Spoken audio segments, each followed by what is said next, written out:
Hey everybody, this is Jason, Colorado Mountain Men Survival. I'm the owner and founder of Colorado Mountain Men Survival and the Survival University. I've got Mark DeJong in here with me today. If you're watching this video and you want to comment, you can. You will have to go to the Colorado Mountain Men Survival Facebook page and or YouTube and or the Survival University Facebook page, and you can comment in there and we'll see your comments. Anywhere else you're at in the world on Facebook, we will not see your comments, so be sure you're in one of those pages in order to ask questions. Real quick introduction about myself. Again, I'm the owner and founder of Colorado Mountain Men Survival, the Survival University. I started the business, Colorado Mountain Men Survival, in 2010. 2015, it started getting a lot bigger. 2018, it grew beyond me. I started inviting guest instructors in, such as Mark DeJong, Donnie Dust, Matt Boger, lives out in Michigan for navigation. Cattail Bob, just the instructors I bring in now are endless, and I bring in people that teach expert skills beyond what I teach, something that I really feel like you guys, my clients, my students really deserve better in these expert fields or these specific fields than what I can teach. So I brought in these guys to teach their specialty. But anyways, moving on for me, I mean, I can ramble on about me for hours because I'm my favorite subject. I'm going to introduce you to Mark. Mark, please let everybody know who you are, what you do, how long you've been doing it, good stuff. Yeah, my name's Mark DeJong. I'm the founder and owner of Off Grid Medic LLC. We are an educational company that travels the country teaching classes specifically in wilderness medicine. So that's wilderness first aid, wilderness first responder programs, wilderness medic upgrades for people who already have a professional licensure or professional certification. And we teamed up with Jason. Gosh, it was probably, what's it been, Jason? Like 4 years ago, I believe. Yeah, 4 years ago. The first program that I taught out there, we had 4 students. The next year we had 9 students. And this past July, we had 19 students out there. So for 2021, we're actually going to be doing 2 separate WFR programs. You can check us out on all of our social media accounts. We have, and I say we, I'm talking about myself and our other instructors, along with our medical control physician. We've really dedicated ourselves to the whole idea of training people on what to do and how to think when you are the only help that's available, or whenever you don't have the ability to communicate with professional rescuers. So anyway, that's me. I was back in the, I was in the Navy 86 to 90, spent 2 years in the Philippines aboard the USNS Mercy hospital ship, where we traveled from island to island for right at 2 years, giving free medical care to the indigenous peoples. And that's really where my personal interest in medicine and primitive living skills kind of merged together. Got out of the service after 4 years, honorable discharge, went back to college, got my degree in emergency medical services, worked as an EMT, worked as a paramedic, a field training officer, lieutenant, captain, all the way up to director for a very, very rural county service in South Georgia. I've also worked as the deputy emergency management agency director at that same county. I'm an EMT and paramedic instructor for the state of Georgia, and I also serve on the advisory council for the Appalachian Center for Wilderness Medicine. So we are truly trying to make a difference, and that is our company tag, if you will, is training to make a difference. So what we do is we partner up with these schools around the United States, and we take the training there. We actually bring everything in, and we have a blast with it.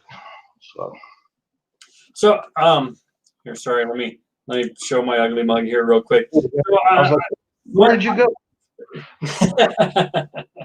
I actually took my first wilderness first responder class through the University of Utah School of Medicine, what 5 years ago, I believe.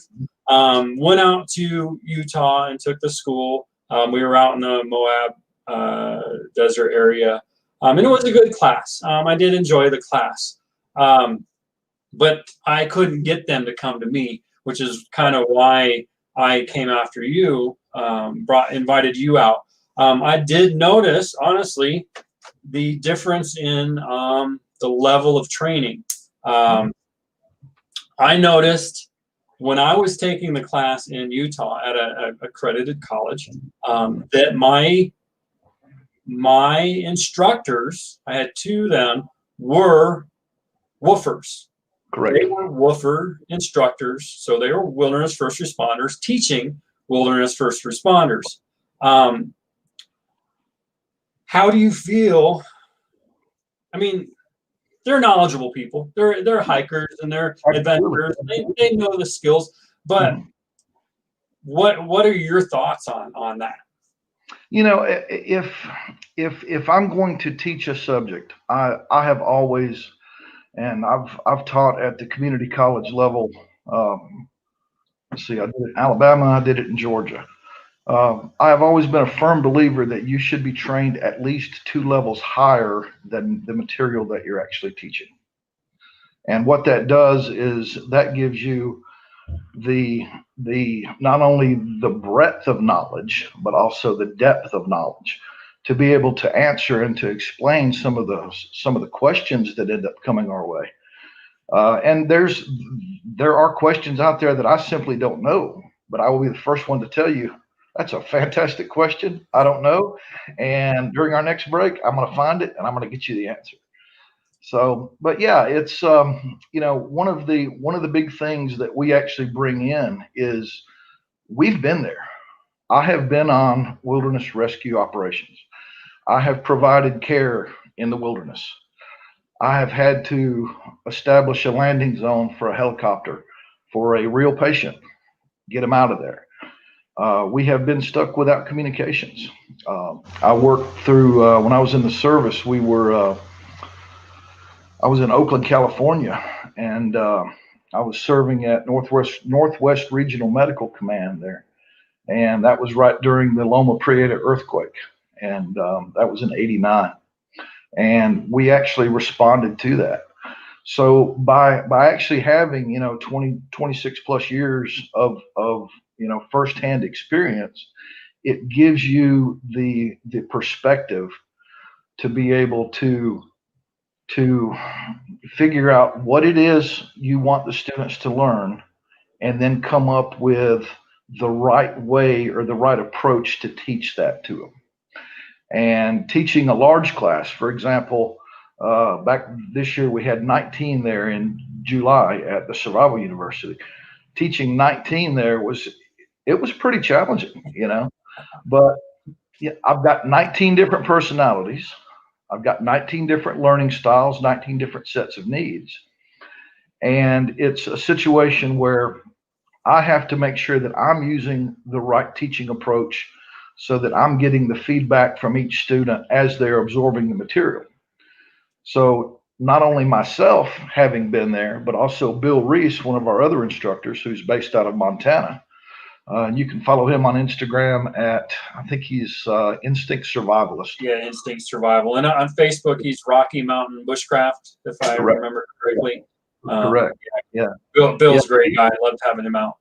Yeah, Bill has actually, as part of his profession, he has traveled to areas like the Democratic Republic of the Congo, Uganda. He has been in these places and he has seen these malaria camps and these malaria hospitals. If anyone here is listening from our last class, I hope I didn't just make you shut off the monitor as soon as I said malaria. It is a nasty, nasty disease for sure. But yeah, you have to have the depth of not only the education but also the experience to be able to tell those stories that really tie your material in and help to reinforce the point that you're making. Yeah, I feel that this class, the wilderness medicine class or any medical class, should not be a class that you take just to make that check mark. Yep, Absolutely I did. not. You Absolutely need to do your research on where you're taking the class at and who you're taking it from, and make sure you're getting quality instruction. And Yeah, that's yeah, honestly, that's why I bring you in, because after I brought you in after taking that from the university or the School of Medicine, I felt the level of training was tenfold better. So I just, my hat's off to you. Thanks for coming back. I'm glad I can keep you coming back. Yeah, if you're just looking for a piece of paper, this is not the program for you. Right. These are physically, emotionally challenging, definitely physically challenging, and there's a tremendous amount of information that's crammed into 80 hours. Right. Yeah, absolutely. And I hate to kind of toot my own horn or toot our location's own horn, but being at almost 10,000 feet, training at 10,000 feet, your body feels that stress. Yes, and it really, I don't know, replicates you actually being in a stressful situation for real. You're functioning in a stressful environment, right, which makes it that much more difficult, which really is what you want when you're in a training scenario. You want to be stressed. Yeah, I mean, we actually do the majority of our patient care exercises, and when I say exercises, and you know this, we actually bring in crisis actors from the outside. So it's crisis actors with theatrical grade boulage, and we actually bring them in and we plant them in as victims. Then through whatever means, I'm not going to give away any trade secrets here or anything, but the group will end up with a notification of, hey, there's something going on over here. We need to organize, and we need to prepare a response, and we need to execute it. And we're going to do this at night with headlamps on, because that automatically helps to induce tunnel vision. And I do want every single student to experience that tunnel vision, because tunnel vision is one of those weird things. It works great on a micro. If you're focusing on just one simple task, tunnel vision can help you. But if you're walking into an area where you have 7 or 8 patients laying around, tunnel vision is one of those things that can actually get you killed. Right. So we want all of our students to experience that tunnel vision and to experience that adrenaline rush. And I always kind of get a kick out of it, because it'll be 45 degrees and I look over and people are stripping off their coats, and Right. it's simply because what they're seeing just looks so real, So you spent a lot of time as a paramedic and a combat medic or a medic in the military. What really got you into focusing on wilderness medicine? Why is that your passion now? Oh, it's definitely the experiences that I had in the Philippines. Yeah. I mean, we were for a lot of these villagers, we were the first Caucasians that they had seen since World War II. We actually went into several villages that still had a concrete wall around the town with, broken shards of glass cemented into the top of the wall, and seeing the difference that we made in some of those people's lives was just absolutely phenomenal. You see a lot of things like cleft lips over there. I actually handled and transported an infant that was born with no ribs, and it was literally like holding a worm. Uh, the rest of the anatomy was there, but there were just no ribs. And it's knowing that you're making that type of a positive difference in people's lives is really the driver for us. And after every class, I look at our numbers and I'm like, you know what? There's 19, 20, 5, 6, however many per class, that many more force multipliers out there that can actually step in and take care of issues whenever we're not there. And when I say we're not there, whenever I'm talking about professional rescuers not being there. So we've had some paramedics and some EMT classes out at class out here in Colorado. What do you think is the benefit of a city EMT or paramedic taking a wilderness first responder class? Well, I'll even break it down for you a little bit further than that. I did a 2-day wilderness first aid program in Georgia. This has probably been 4 or 5 years ago. And we had a physician's assistant with 35 years of experience, and we had an anesthesiologist in the class. Now they were taking their training right alongside, a maintenance man from a local factory, and a self-employed businessman and a school teacher and everything else. When we finished up our Saturday night exercise with them, both the PA and the anesthesiologist came to me and they said, we have to tell you something. And I thought that they were going to comment on how good the moulage was and whatnot. And they said we have a concern because we're really outside of our element. And I just kind of laughed and I said, what do you mean? You have the medical knowledge.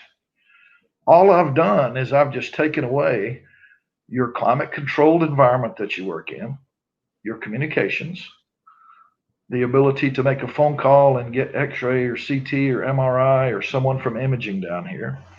I've taken away your big stainless steel cabinet full of warm blankets. I've taken away the ability for you to use telemedicine to get a second opinion on something. But patient assessment is still patient assessment. You still use your hands. You still use your eyes. You still use your ears. Even things like for infection, you're actually using your nose for that. And once they understood that what I had done was I had just taken away all of their play pretties, but that they still had enough knowledge to be able to function, then to me, that's where the magic really happens. Once you understand why you're looking at a particular issue and why the body is responding the way that it is, that's where you can get creative in your treatment approaches. And that's where the magic of wilderness medicine actually is. So what is wilderness medicine, if you were to define it? So the probably the simplest definition is it's medical care that's delivered when separated from definitive care. So that's hospital level care by either time, distance, or circumstance. And I'm going to kind of break those down just a little bit. About 95% of the population of the United States lives within 1 hour of a hospital, not necessarily a trauma facility, but within 1 hour from hospital level emergency care. For those other 5%, they're kind of screwed. Alaska Matt, who comes out and teaches with Jason quite often. Matt's been through the WOOFR program twice now. And if you ask Matt what it's like to get to the hospital where he's from in Alaska, he's like, well, you have to wait on clear weather. Then you have to get a plane to come in. Then you have to wait for 4 hours for the plane to get there. Then you hope that the weather holds off so that you can get flown to another town where you can then get in a vehicle and then drive to the hospital. So, in the United States, we street side, we operate within what's referred to as the golden hour. And that's the first 60 minutes from the time of the onset of a sudden injury or sudden illness. And statistics have shown that the quicker that you can reach definitive care, the better off your patient's outcome is. So since we're operating well outside the golden hour, for example, we may be on a 15-mile loop trail. We may be 7 miles in, and we end up having to take care of a patient. There's no cell phone service, and there are campsites there, but the rangers lock the gate whenever they leave in 2 hours. What are you going to do? So you end up in situations where you're separated from definitive care by communications. Quite often you don't have the gear that you need, so you have to improvise that gear. And again, going back to understanding the problems and understanding what the body does and why the body does it. Once you develop that clear understanding, then you can actually improvise from there. But you have to have that understanding for sure.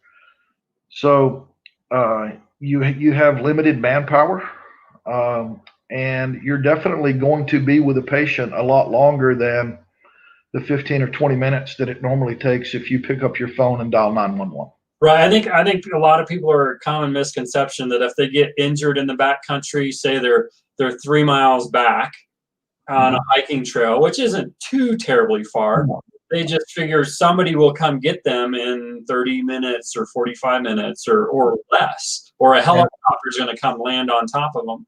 Yeah. And unfortunately, people die like that every year. Right. They do. It takes, you've got to get the rescue teams dispatched, and then they make a plan. They don't just go charging in. Let's run off that trail. They make sure they're number one. They're safe. They're responsible for their safety first, and then they come out and get you, which could take hours. Hours, exactly. So, I had a patient here. It was on New Year's Eve one year. I was actually the shift supervisor for a local EMS service. Pretty rural service, but we got a call up into the Sumter National Forest at 3:30 in the afternoon that said that some girl had gotten bucked off of a horse. Her friend was with her. She didn't know exactly where she was. They were trying to triangulate in on the friend's cell phone signal. And I knew that we had about 2 hours worth of daylight left. So I went out there, interviewed the friend that had walked out to the nearest dirt road, and got as much information from her as I possibly could, asked all the right questions. And then based on that, we decided what gear we were going to carry in with us, because you can't take the entire ambulance with you. You don't need to take the entire ambulance with you. Right. But we end up reaching her 15 minutes after dark, and we find a probably mid-30s female lying on the cold, wet ground, wearing blue jeans and a flannel shirt, laying there shivering, with a perfectly good horse standing next to her, and her boyfriend standing there smoking a cigarette. No thoughts of a signal fire. No thoughts of getting those wet clothes off of her and protecting her from hypothermia. No thoughts of splitting the leg on their own. We are conditioned as Americans. If there's a problem, we make a phone call, someone else comes and deals with this. And in the back country, that attitude will really get you hurt. It will. Yeah, absolutely. And just something simple, a cut or, say minor, right? Like a minor impalement or something that could set you back. Even something like infection can get you. Right. You end up drinking water that hasn't been properly treated or properly purified, or altitude sickness. Altitude sickness. There's nothing worse than not being able to hold down water, knowing that you're 15 minutes away from sunset and you're still a 3-hour hike from the parking lot, and you didn't bring a headlamp with you because it was just going to be a quick out and back hike. So right. Do you see any certain common injury out in the backcountry?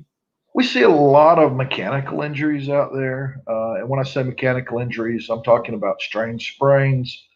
But believe it or not, the most common injury in the outdoors is actually burns. Burns. Yeah. And such. People have forgotten how to act around fire. They want to put it on a stick and twirl it around them, and no, I mean, people have completely forgotten how to cook with fire. People have forgotten that synthetic tents and sleeping bags are not compatible with butane stoves. So that ends up getting vacuum sealed to them. Yeah. But yeah, burns are actually the most common injury in the wild. Which is another good reason you should be taking survival classes on top of medical classes when you're heading out. Yeah. You'll learn some of these things. There's a lot of beginners out there, and that's why we're here. We love teaching the beginners. No judgment on our part. A lot of people are intimidated to come out to classes like yours and mine because they think they're going to be looked down upon or something like that. I don't know what the reason is, but I hear it from time to time. But we're here for the people that want to learn. Whether you're a beginner, we've got a lot to teach you, and we've got the advanced people that come out, and they're always telling me that they learned at least something from our classes, whether it's yours or mine. Right. Well, we had the video that you posted on YouTube a while back, and Joe, one of our students, actually made the comment on there about he really didn't know what to expect, but within the first hour or two of being there, how he just felt comfortable. He was part of the family, and how your teaching style and our teaching style is really conducive to not really being taught, but literally absorbing that material. Right. Yeah. And how he was pretty convinced that he was going to remain friends with probably 80% of the people in the class. Yeah. Yeah. I think Joe still talks to us. I think he talks to some of the other students. But yeah, it's kind of like a family environment. It is very much so. So what classes do you teach out? So we do the. You there? Yeah. Can you hear me? Yes. Okay. Now I can. Yeah. So we teach a 2-day WFA, or Wilderness First Aid program. That one is designed for people who are involved in scouting. That one's designed for people who are just looking for a really a complete but a simple depth of baseline knowledge. That one's actually certified through ASHE, which is the American Safety and Health Institute. And that one does follow the BSA 2000, I think it's the 2017 curriculum. Our next one up from there is really our flagship class, and that is our Wilderness First Responder program. That's a 7-day long, 80-hour program, and it is very immersive. You have taken it, you have seen people take it. From the time that you wake up until the time that you go to sleep, it's medicine, medicine, medicine, medicine, medicine.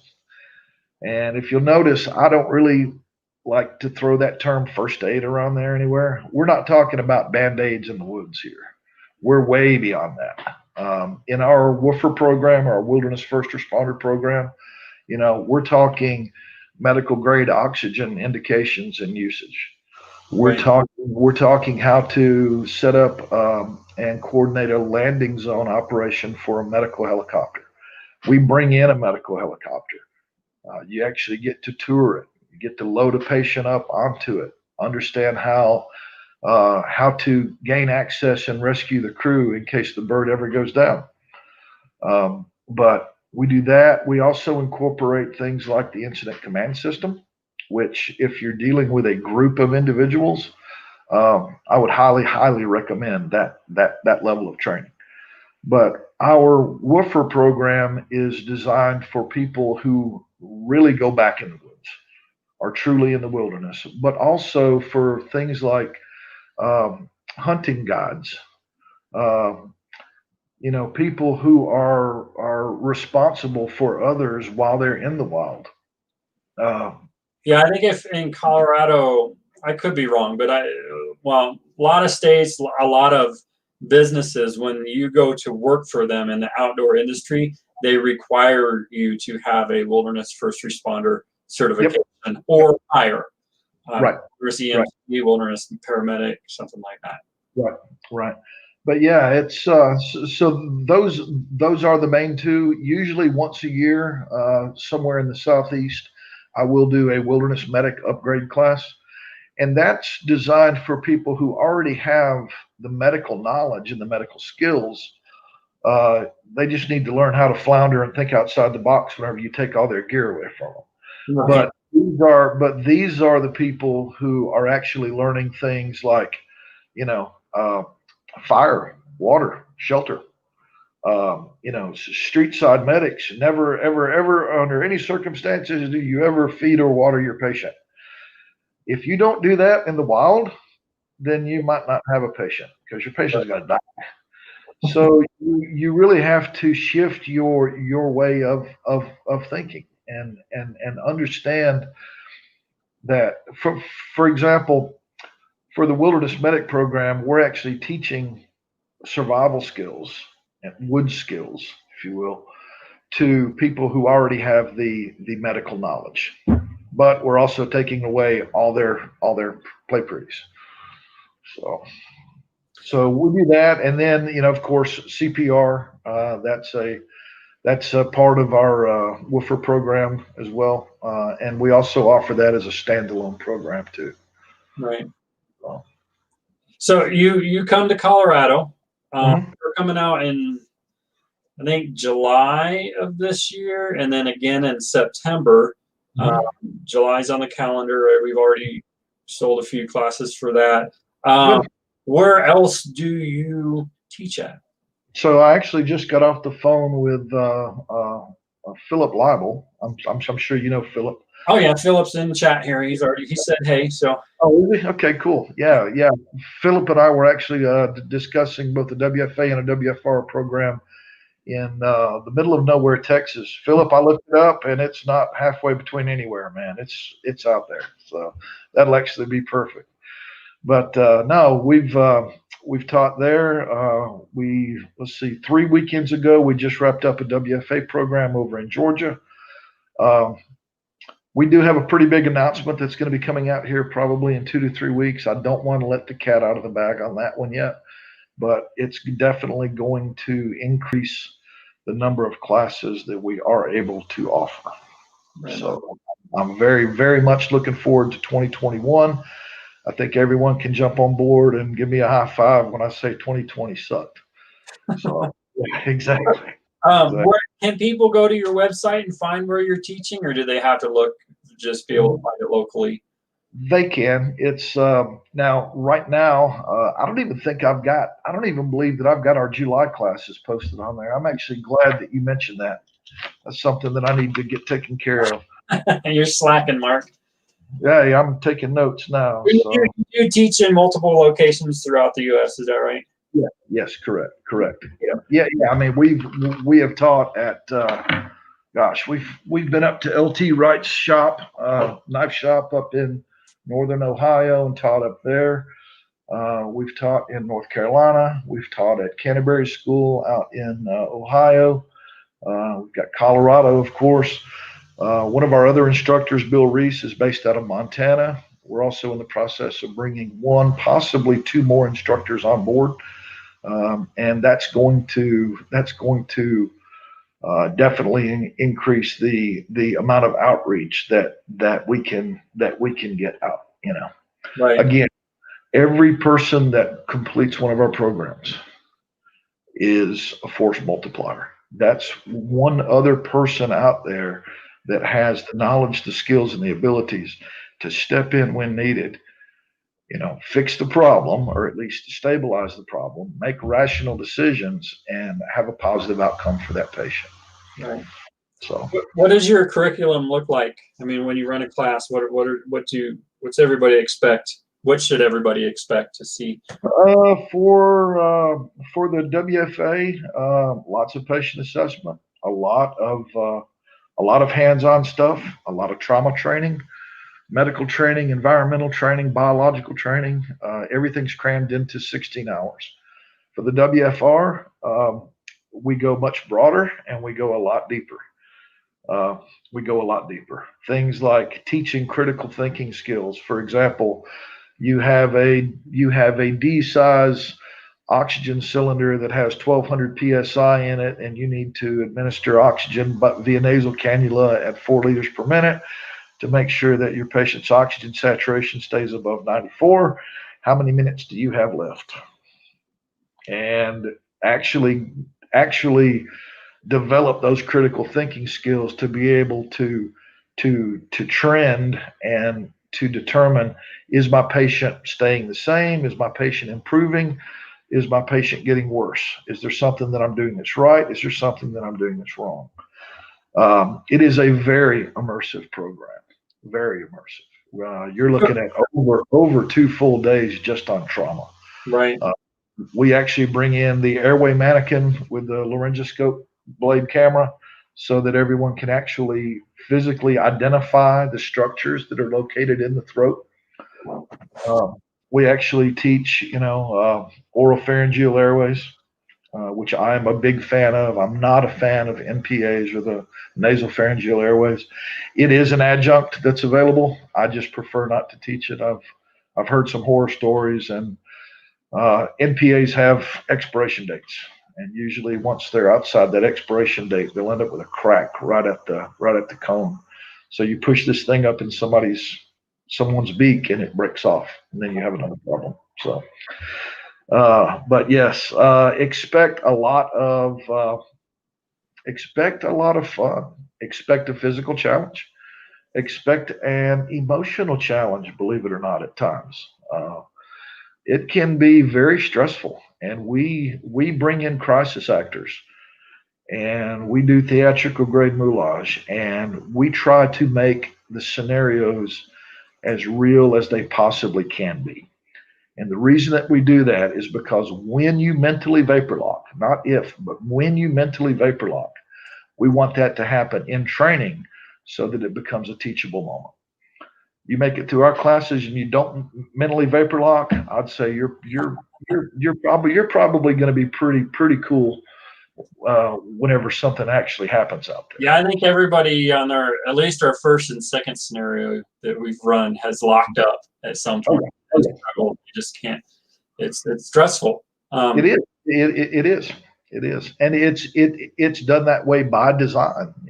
Yeah. There are times when I may be a little. I don't want to use the word aggressive, but there are times when I can see the class heading in one direction that I don't want it to head to, and when we need to do a course correction to come back. But it is all about learning. It's all about mastering these skills, and it is a tremendous amount of material. Yeah, it's nice. It's not just can be done. We do teach, taking a splint and a scarf and splinting, that kind of stuff. But you're learning real medical skills. We use modern medical tools in a mixture with primitive tools. Correct. Such as the sticks for splinting and making stretchers and gurneys or anything like that. Sure. Or if I give you a commercial traction splint and I show you how it works, and then the question becomes, okay, I need to replicate that out here. How can I do that with strings and sticks? Right. And at first it appears impossible, but once you understand the physics behind it, you're like, well, that's actually easier to put on than that commercial thing is over there, Right. So I'm going to play a quick video. I don't know how it's going to come through on your feeds, but it's only a minute long. But this is just tidbits of some of the scenarios that we ran last year up at camp. It's pretty horrific at times. So. But yeah, let me see if I can get this to play. Notice how it says sanitized.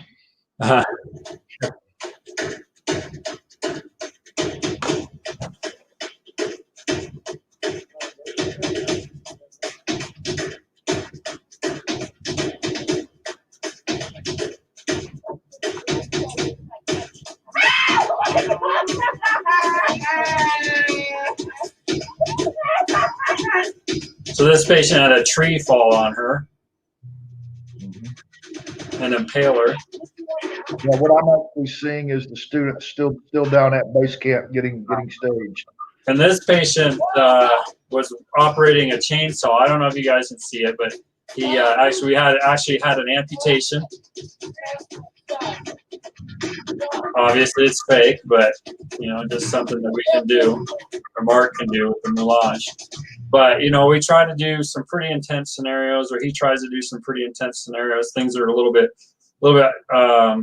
different, I suppose, just to get you thinking outside of the box and something different. So we're chewing up time here like crazy. Yeah, we're already 40 minutes in. So, wow.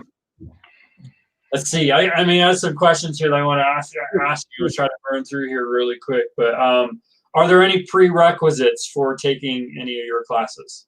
There are no prerequisites at all for the Wilderness First Aid or the Wilderness First Responder programs. Both of those programs are all inclusive. Like I said, you can walk in there not knowing anything, and by the time you leave, you'll be very impressed with what all you've been able to absorb and actually process. So, no prerequisites. Yeah, I get that. I get asked that every year, so I figure that's a pretty important question. Okay, so thing that's on front page or whatever of everybody's mind is COVID-19. What are you doing to help stop or whatever? We are doing temperature checks morning and afternoon for our students. Obviously, if anyone has signs or symptoms, then we politely ask them to respect the health of everyone else, and maybe we'll reschedule them for another training. The good thing about the way that we train is COVID actually presented us with an opportunity to improve our programs. We often talk about having improvised gear. For example, if you don't have gloves, you can use Ziploc bags. I don't know anyone that doesn't go into the woods with a backpack that doesn't have Ziploc bags in it.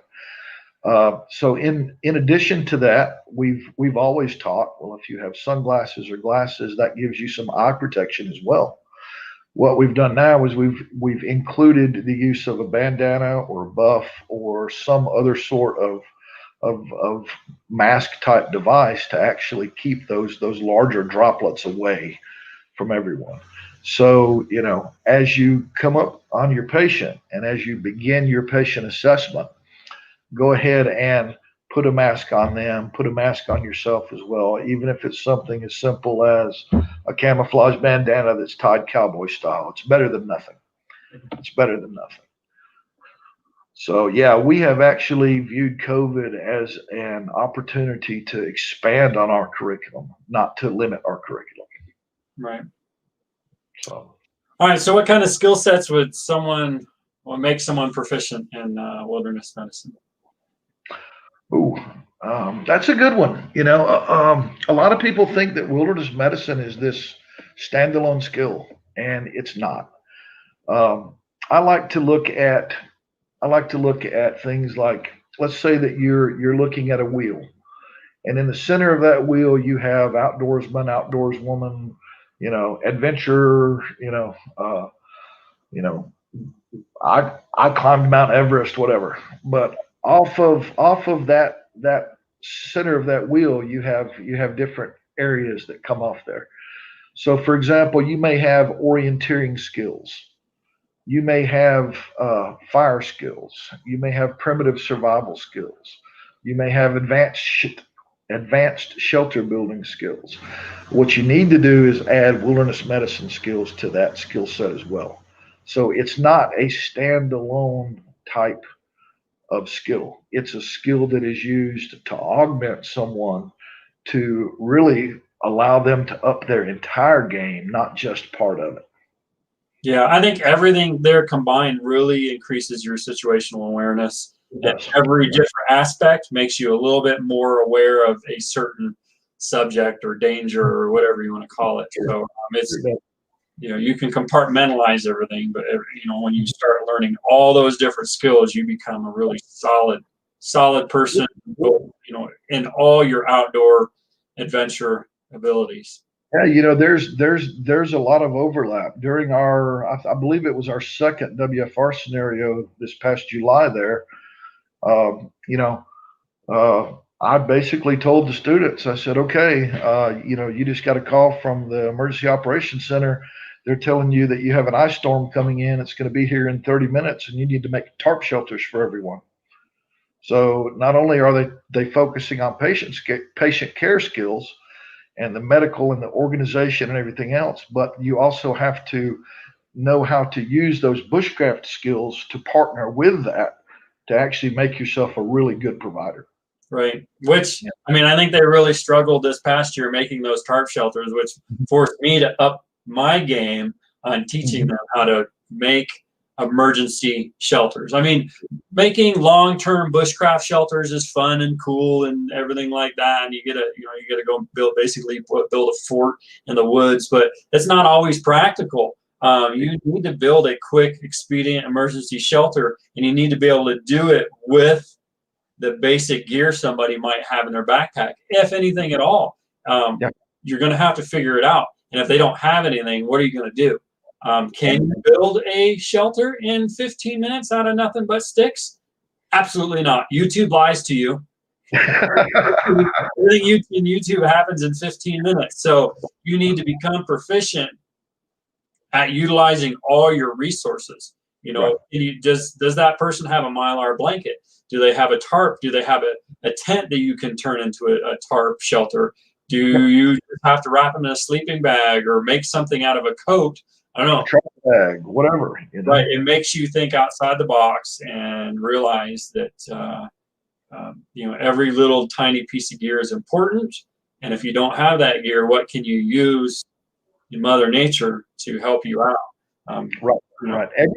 Everything's there. You just need to know how to open your eyes and understand how you can use that to benefit you in your situation. Yeah, and use it efficiently. That's the big thing. They say it's going to take most people hours to build a primitive shelter. You could do something expedient, assuming you know how to recognize what you can use in your environment. Right. So would your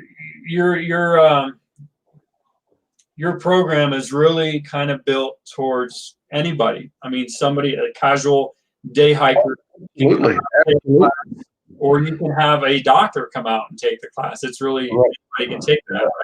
Yeah, correct. Yeah, we were working with Matthew Tate last year out in Arkansas, and we were going to put a program on out there that was actually going to be sponsored by a local physician there. This is definitely a field where you can learn as much or as little as you want.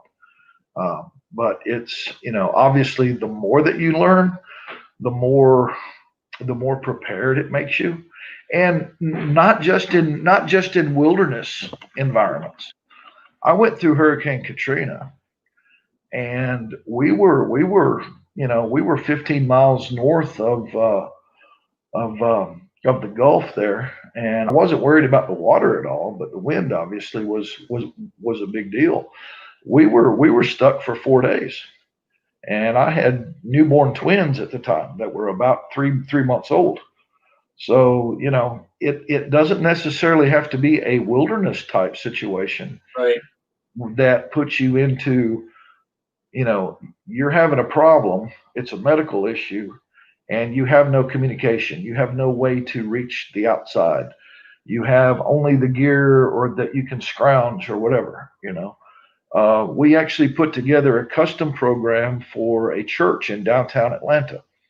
They're only 5 minutes from Grady Hospital, which is a level 1 trauma center, but they have a rather large children's program there.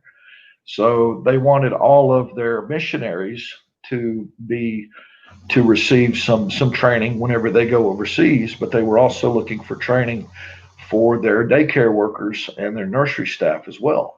So by the end of the weekend, we had them splinting with window blind material and treating hypothermia with choir robes. It's all a matter of what's in your environment that you can use. So, this is not just specifically wilderness based. It's situational based sometimes. Right. Yeah, I think that's really important to stress, that wilderness first responder or wilderness medicine is not just valuable in the wilderness. If you're the first person on a scene at an accident in the city and you don't have your trauma kit or your first aid kit, I don't like using first aid kit, but trauma kit, medical kit, right? You don't have a solid kit with you. As a wilderness first responder, you can recognize things on the scene that you can use to improvise until an ambulance get there and an EMT gets there or whatever. And those minutes count, right? You know, you can bleed out in a few minutes. So if you realize that, you know, I can use my belt or my scarf as a tourniquet. You know, I can splint somebody with something. I can use the engine compartment cover as a blanket, you know, things like that. If you need to, you can tear apart the seats. I don't know. You can, yeah, sure. There are all sorts of things that you can use in a vehicle or just in the city environment to help with an accident scene and potentially save somebody's life. Whereas,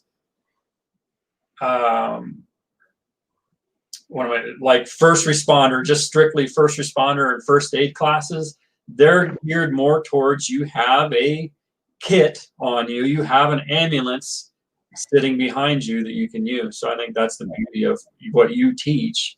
Thank you. Yeah, you're just more prepared and more aware of your environment. So, you know, you've got your webpage. I'm going to throw up the, I should have been scrolling this whole time, but you guys can check out the websites here, offgridmedic.com. And again, there's not much on ours for 2021. I've had this guy named Jason Marsteiner that keeps like calling me at all like weird hours of the night and stuff. He's really messing with my sleep schedule and just my overall productivity. So it's good for you. But yeah, you can check out more about Mark on Off Grid Medic. He's also got a profile on my page, which is the Survival University. You'll be able to find his July class for 2021 on there. Keep in mind, Mark is considered a guest instructor, so I have two different categories on my webpage. I've got TSU classes, which are me and my local instructors. You'll find everything with me under that drop-down menu. For Mark, you're going to have to go through the guest instructor link on that page. Can I add something there, Jason? No, yes, go ahead. Don't forget those social media links as well. Social media, you know, everyone knows this.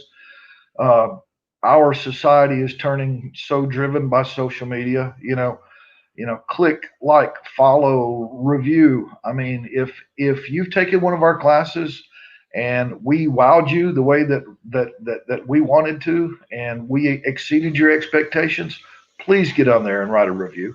Those actually matter. They really do. They really do. Google uses that in their algorithms and all of their search stuff and all that. But it's, you know, nothing that we do is clickbait. So, and we don't make money off of social media at all. So, no. I'll hand it back to you now. Yeah, no kidding. One more thing, we are adding a new class this year. It's going to come immediately after our Wilderness First Responder program this year. I'm not sure if you're running it anywhere else yet, Mark, but any alumni that's taken a First Responder class with Off Grid Medic can WFA or WFR. Okay, so what's the name of that class? So it is called a Skills Evolution Workshop. It's going to start at 8:30 in the morning, the day immediately following WFR. So WFR wraps up on a Sunday, I believe, this year. I think so. I think it wraps up on a Friday this year. So that Saturday morning from 8:30 a.m. until midnight, we are running a Skills Evolution Workshop. This is open to anyone who has completed our WFA or WFR programs. Yeah. Here's what it is. We provide the crisis actors, the moulage, We provide the scenarios. We provide medical gear if you need it. If you want to bring out your own medical gear and give it a shot, this is the time. This is the time to see where the rubber meets the road. For example, I just put this kit together. I want to test it out. Okay. This is a prime spot to be able to do this at. So right now our goal is to be able to pull off 6 different evolutions between 8:30 a.m. and noon. I don't want to be too much of a spoiler here, but some of those are going to be phenomenal exercises. We've got some tricks up our sleeve this year. So that is an add-on program. And, you know, we realize that these are perishable skills. You don't use them, you lose them. So what better way to help to commit these skills to muscle memory than by sticking around for an extra day or just coming out for the day and meeting people that graduated the program that you don't know, because there's a lot more of you guys out there than what you think. Right. And it is a really good way to hone your skills and also to try out some new equipment and make yourself really a better patient care provider. So. And your certifications, any wilderness first aid and wilderness first responder certifications, do expire after 2 years. Correct. So keep your certs current. You have to retake a class every 2 years. Most places do a short recertification class. Yep.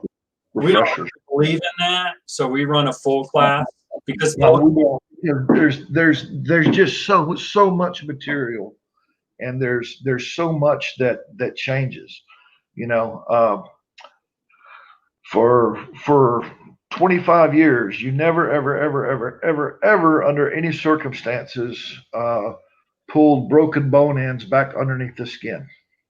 Now the national guidance that's coming out of coming out of the Appalachian Center for Wilderness Medicine, places like this, what they are right now recommending, what BSA is recommending, is if you're more than 4 hours away from definitive care, go ahead, clean that up as best you can, and put those bone ends back underneath the skin. And the reason being, the infection can be treated at the hospital, and they're not having to go through repeated surgeries every 6 months to remove more dead bone. Right. So if you can keep that bone alive, but things like that, things like using drugs like Zantac for anaphylaxis, that's actually been added now. You know, there are constant changes. There's constant updates that are actually coming out, and it's so much material. I don't know how you could really cram everything into a refresher. I really don't. Not without going back through the entire program again. The only way is that a refresher might,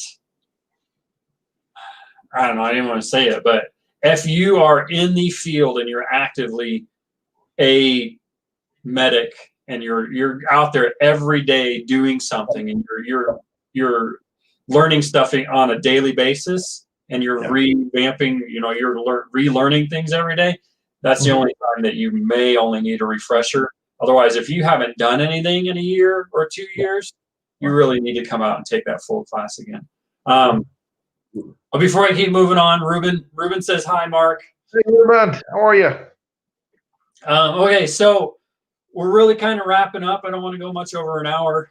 We got like 1 minute and 5 seconds. If anybody out there has any questions to ask Mark, now's the time to do it.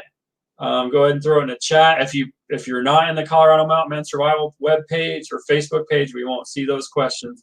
If you don't see this live and you want to ask a question, please go ahead and ask it, and we'll try to answer that in chat as they come up.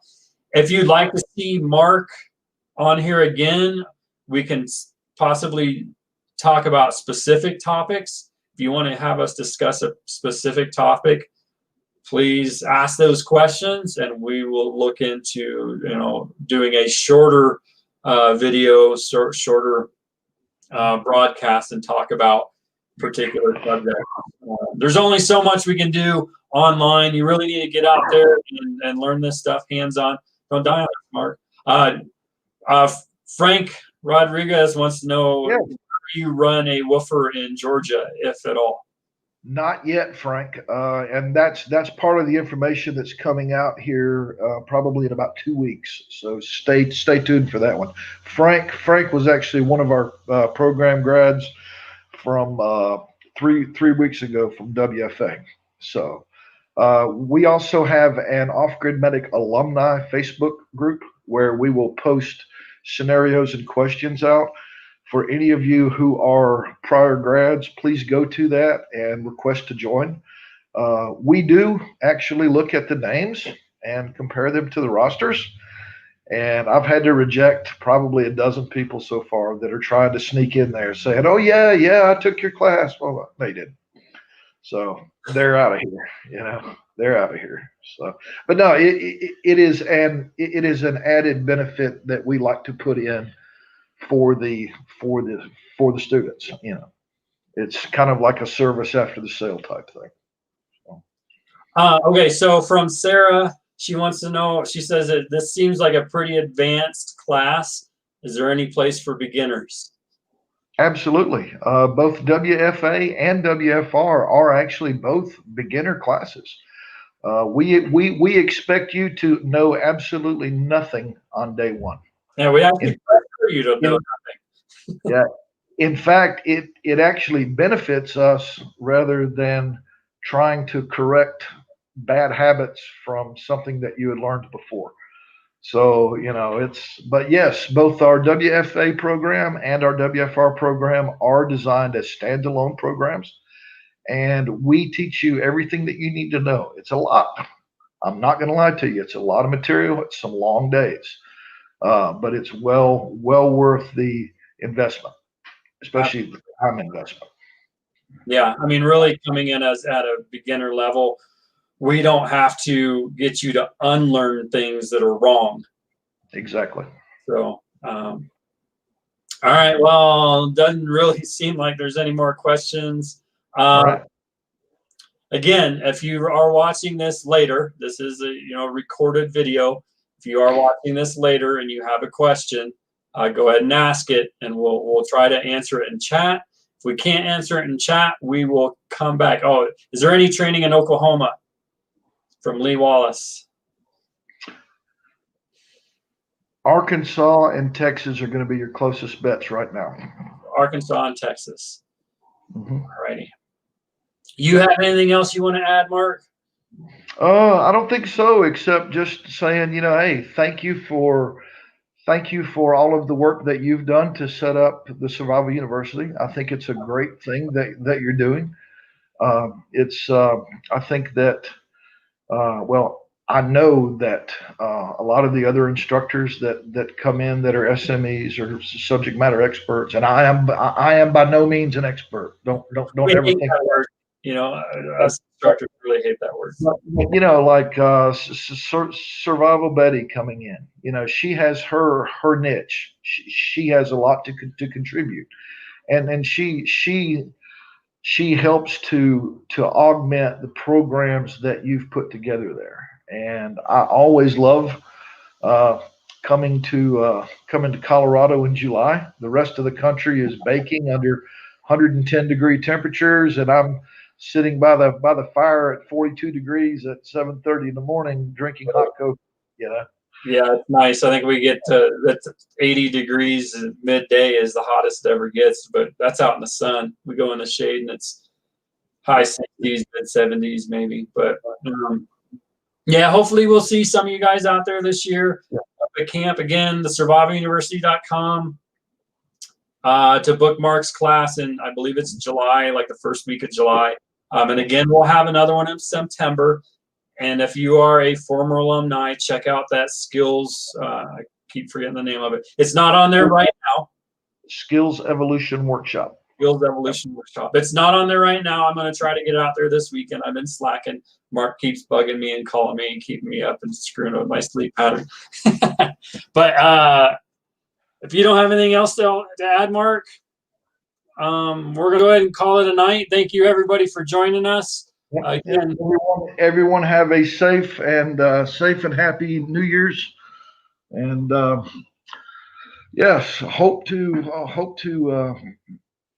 meet a lot of you out there next year. 2021 is going to be a good one for sure. So, all right. Thank you, Mark. Thanks, everybody. Have a great night.